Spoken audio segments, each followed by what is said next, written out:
تمہارے پاس لے آئے جن کو تمہاری خواہش تمہارا نفس قبول نہیں کرتا. لا تہوا انفسکم مستکبرتم، جن کو تمہارا نفس قبول نہیں کرتا تو پھر تم تکبر کرتے ہو. تمہارے نفس پر وہ چیز گراں گزرتی ہے، تمہاری خواہش کے وہ چیز خلاف ہوتی ہے، تمہاری مرضی کے مخالف ہوتی ہے، پھر وہ تم اس سے تکبر کرتے ہو. ففریقاً کذبتم، تو ایک گروہ ان میں سے انبیاء کو جھٹلاتا ہے معاذ اللہ. ایک گروہ کیا کرتا ہے؟ نبیوں کو جھٹلاتا ہے، نبیوں کو. اور دوسرا اس سے بھی آگے بڑھ جاتا ہے وَفَرِيقًا تَقْتُلُونَ، اور ایک گروہ ان کو شہید کر دیتا ہے. انبیاء کرام علیہم السلام کی جو تعلیمات ہوتی ہیں وہ کامل، اکمل اور مکمل ہوتی ہیں. انبیاء کرام علیہم السلام معصوم ہوتے ہیں. نبیوں میں معاذ اللہ نہ ظاہری طور پر کوئی نقص ہوتا ہے نہ باطنی طور پر نقص ہوتا ہے. اللہ تعالیٰ انبیاء کرام علیہم السلام کو بڑے قبیلوں میں پیدا فرماتا ہے. ان قبیلوں میں جو اس دور کے اندر لوگوں میں بڑی قدر کی نگاہ سے دیکھے جاتے ہیں، ان میں نبی آتے ہیں. انبیاء کرام کو اللہ تعالیٰ حسن و جمال دیتا ہے، قد و قامت دیتا ہے. ان کو اللہ تعالیٰ پر وجیح چہرے دیتا ہے، کامل تعلیمات دیتا ہے. اور سب سے بڑی بات یہ ہے کہ انبیاء معصوم ہوتے ہیں، ان کے اندر کوئی نفسانی خواہش ہی نہیں ہوتی. نبی کوئی خطا کرتے ہی نہیں. کامل، مکمل، اکمل تعلیم نبی لے کے آتے ہیں. لیکن اللہ کا قرآن کہتا ہے کہ جب وہ چیزیں تمہاری نفس کی خواہش کے خلاف ہوتی ہیں، چیزیں بالکل مکمل ہیں، کامل ہیں، اکمل ہیں، نبی معصوم ہیں. عام آدمی اگر کوئی بات کرتا ہے تو اس کی بات میں نقص رہ جاتا ہے، کمزوری رہ جاتی ہے. کسی دانشور سے، کسی شاعر سے، کسی ادیب سے، کسی آپ جس نے اپنی دانش بینش کے حساب سے کوئی بات کی ہے، آپ اگر اس سے کوئی تربیت لیتے ہیں تو اس کی بات میں کمزوری رہ جائے گی. عام آدمی ہے. انبیاء کرام علیہم السلام کی تعلیمات جو ہوتی ہیں وہ ذاتی نہیں ہوتی، وہ وحی الہی کے ساتھ ہوتی ہیں. ان میں کمزوری کوئی نہیں ہوتی، نقص کوئی نہیں ہوتا. انبیاء کرام علیہم السلام خوبصورت ہوتے ہیں، نورانی ہوتے ہیں. یعنی کسی بندے نے معاذ اللہ ان سے کوئی ایسی چیز نہیں دیکھی ہوتی جس سے کہ قباحت پیدا ہو، نقص پیدا ہو. انسان دور ہٹے، انہیں اللہ تعالیٰ ظاہری، باطنی، معنوی حسن دے کے دنیا میں بھیجتا ہے. کیوں نہیں لوگ مانتے؟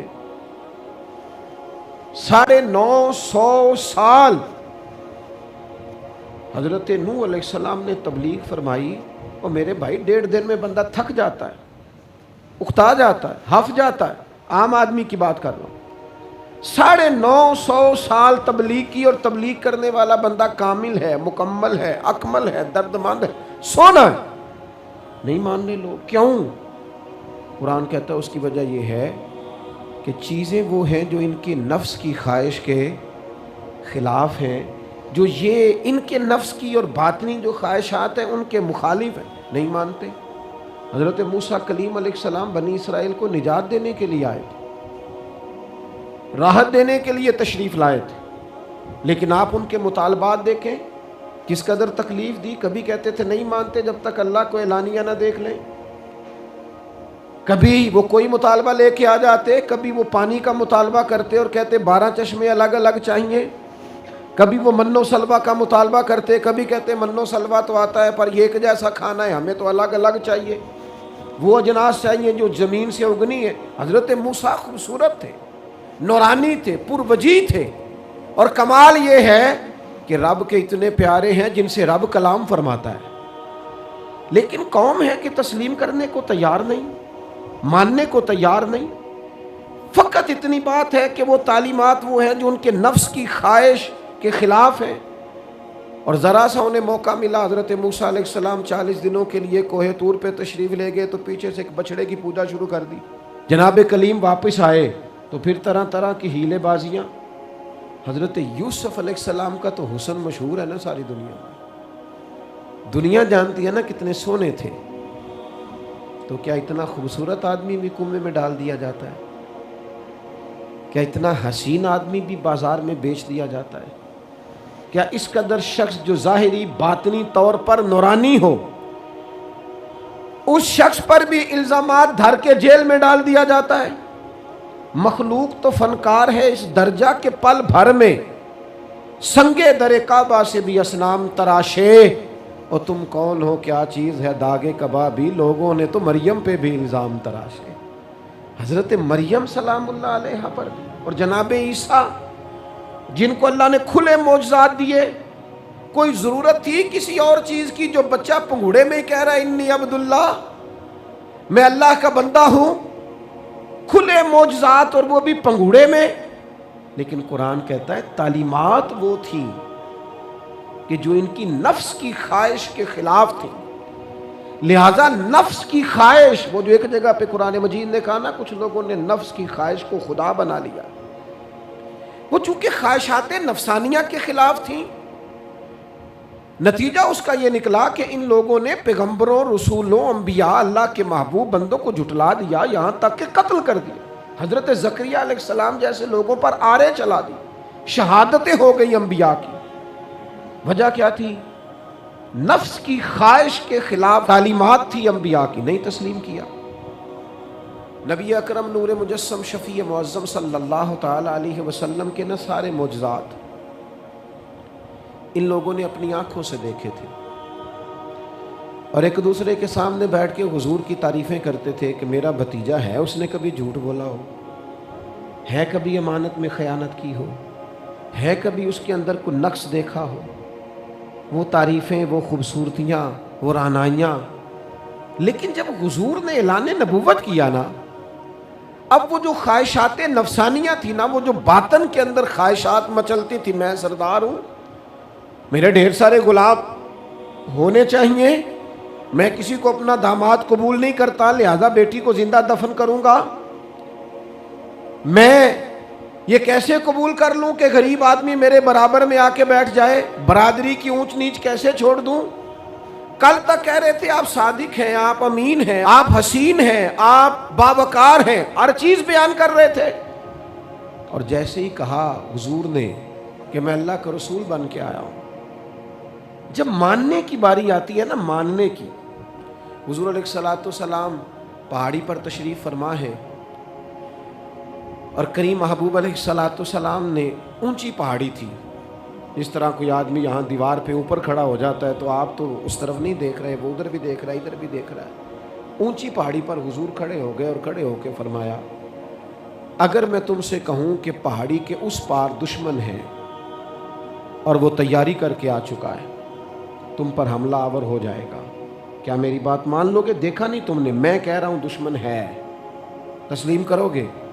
سارے مکے کے لوگ جمع تھے، کہنے لگے کیوں نہیں مانیں گے، آپ صادق بھی ہیں اور امین بھی ہیں، آپ کی زبان سے کبھی جھوٹ نکلا ہی نہیں۔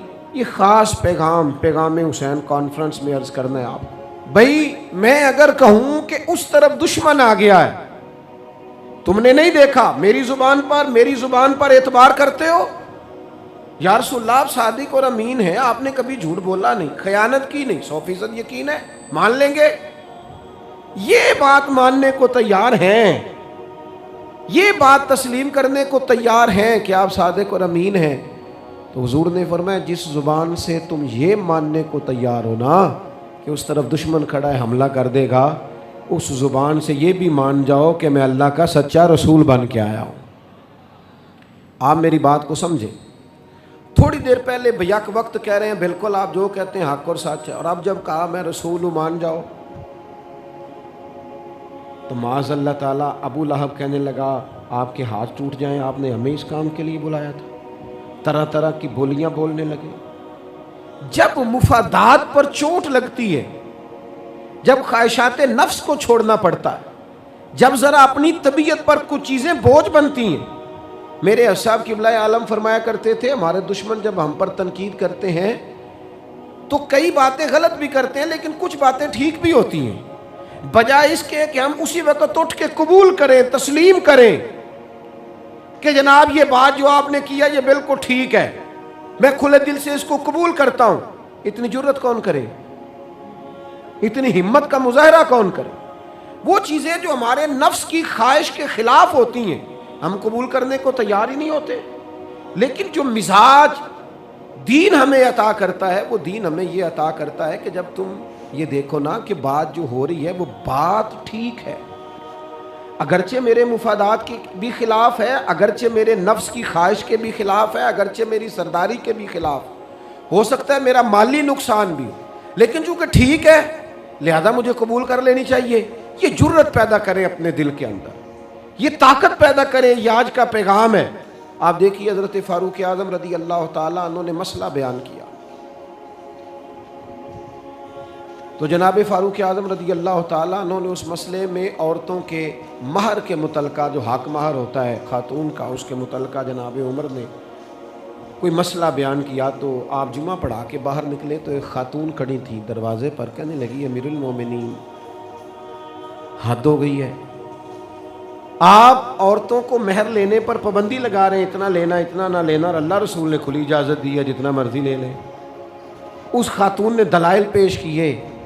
اب امیر المومنین کے سامنے، ایک تو ہے کہ عام مرد کے سامنے عورت بات کرے تو لوگ قبول نہیں کرتے، اور 22 لاکھ مربع میل کا حکمران، اور جس کے بارے میں معروف ہے کہ ان کا درہ ہر وقت چلتا ہے، اس خاتون نے جناب عمر سے کہا کہ جناب مسئلہ یوں ہے، آپ نے یوں بیان کیا ہے۔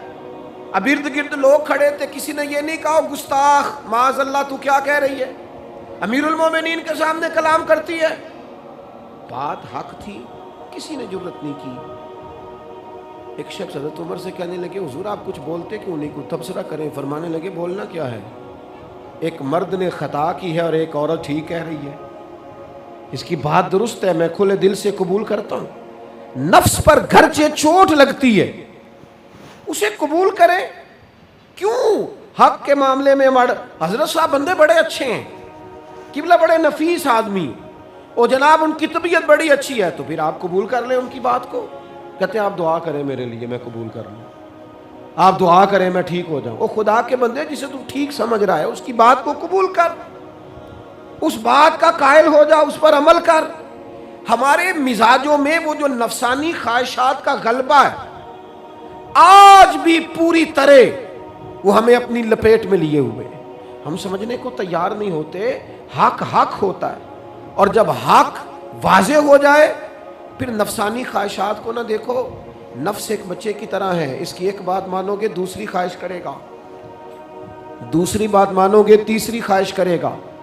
اللہ کے محبوب علیہ السلام نے دعا فرمائی ہے، مسند امام احمد بن حنبل میں موجود ہے، حضور اللہ کی بارگاہ میں عرض کرتے ہیں تعلیم امت کے لیے، صرف ہمیں سمجھانے کے لیے، ورنہ تو معصوم عن الخطا ہے۔ محبوب اللہ کی بارگاہ میں عرض کرتے ہیں اے اللہ مجھے اس خواہش سے بچانا جو ایک اور خواہش میں مبتلا کر دے، اس خواہش سے بچانا جو خواہشات کے دروازے کھول۔ ہم اپنے نفس کو لے کر دین کے مقابلے میں کھڑے ہو گئے۔ میری برادری کہتی ہے کہ شادی میں ڈھول بجے گا، تماشا ہوگا، اور اللہ رسول کہتے ہیں کہ اس میں شریعت کا بول بالا ہوگا، پتہ چلے گا جیتتا کون ہے۔ میری اولاد کہتی ہے کہ اس رستے جانا ہے، رب رسول فرماتے ہیں اس راہ پہ جانا ہے۔ نفس کی خواہش اور ہے، اللہ رسول کا حکم اور ہے، ہم اس کو تسلیم کرنے کو تیار نہیں ہوتے۔ معافی مانگنی پڑ گئی ہے ایک بندے سے، ہماری جو بنائی ہوئے قبیلے اور برادریوں میں اونچ نیچ ہے اس کے حساب سے ہم بڑے قبیلے سے ہیں، وہ چھوٹی قبیلے سے، ہم نے جو بنائی ہے، ورنہ تو قبیلے فقط تعارف کے لیے ہوتے، معذرت کرنی پڑ گئی ہے۔ لیکن کمال ہے ہمارے مزاج میں وہ پیدا ہو، اللہ رسول کو راضی کرنے کے لیے تھوڑی دیر اپنے نفس کو کچلیں۔ ممکن ہے ایسا ہو، کرتے ہی نہیں ایسا، مزاج نہیں بنایا۔ ہمارے نفس کی خواہش کے مطابق اگر چلے پھر سارا، آپ یقین کریں لوگ استادوں کے پاس جا کے عزتیں اور پروٹوکول ڈھونڈتے ہیں، پیروں کے پاس جا کے عزتیں اور پروٹوکول ڈھونڈتے ہیں، ایسی جگہوں پہ جہاں پروٹوکول دینے کی باری تھی وہاں بھی لینے کے چکر میں پڑ جاتے۔ دینی کاموں میں اگر 4 لوگ ایک جگہ پہ اکٹھے کیے جاتے ہیں نا، یہاں دینی کام کر لو، تو وہاں جھگڑا شروع ہو جاتا ہے۔ دینی کام تو کرنا ہے پر آگے کون لگے گا، دینی کام تو کرنا ہے پر اس میں سربراہی کس کو ملے گی، دینی کام تو کرنا ہے اس میں نام کس کا ہوگا، اس میں بڑا قد کس کا شمار کیا جائے۔ اس طرح قومیں آگے بڑھتی ہیں، اہل حق اس طرح ہوتے ہیں، سب سے آگے اپنے نفس کو رکھا جائے اور پھر انسان کا انقلاب آ جائے۔ یہ کیسے ممکن ہے؟ حضرت ابو ذر غفاری، میں قربان اس شخص پر، سیدنا ابو ذر غفاری اس امت کے درویش، فقیر، ایسا شخص جس کے بارے میں محبوب نے فرمایا زمین کے اوپر اور آسمان کے نیچے میرے ابو ذر سے سچا بندہ کوئی نہیں. اتنا بڑا آدمی زندگی فقر و فاقے میں گزار دی, اپنے مزاج پر طاری کر لی چیزیں کہ بس وہ سادگی جو ہمیں ہمارے رسول نے سکھائی ہے اسی میں رہنا ہے. حضرت ابو ذر غفاری گفتگو ہو رہی تھی, بات چیت ہو رہی تھی, جناب بلال حبشی رضی اللہ تعالیٰ عنہ کے ساتھ محو کلام تھے. حضرت بلال نے اپنے آپ کو سمجھا لیا تھا کہ میں دروازہ رسول کا گدا ہوں. کچھ لوگ نا غلام بے دام ہوتے ہیں, بے دام. ہمارے ہاں نا کچھ لوگوں کا پروٹوکول ہوتا ہے اور کچھ لوگ ایسے ہوتے ہیں جو صبح سے لے کے شام تک جھاڑو دے رہے ہوتے ہیں, خدمتیں کر رہے ہوتے ہیں. میں آپ کو صحیح معنوں میں بتاؤں تو اصل حقدار وہ ہوتے ہیں لوگ, اصل ڈیوٹیاں ان لوگوں کی ہوتی ہیں. حضرت بلال حبشی نے طے کر لیا تھا کہ میں نے بس نوکری کرنی اور توجہ سے کرنی ہے. اور میں آپ کو دل کی بات بتاؤں, میں نے بڑے کیمرے دیکھے اپنی زندگی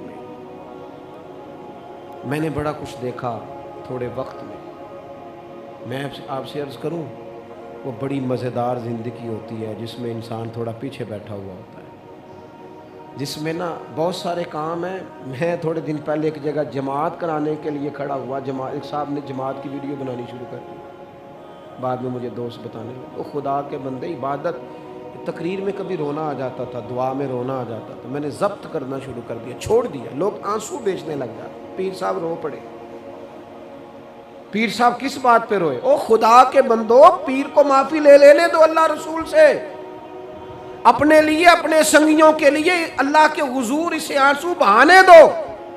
کوئی چیز تو کیمرے سے باہر رہے, کچھ چیز تو. کیا خوبصورت لفظ ہے مولا علی شیر خدا کے, فرماتے ہیں اسے مبارک ہو جسے تھوڑے لوگ جانتے ہیں, اسے مبارک ہو.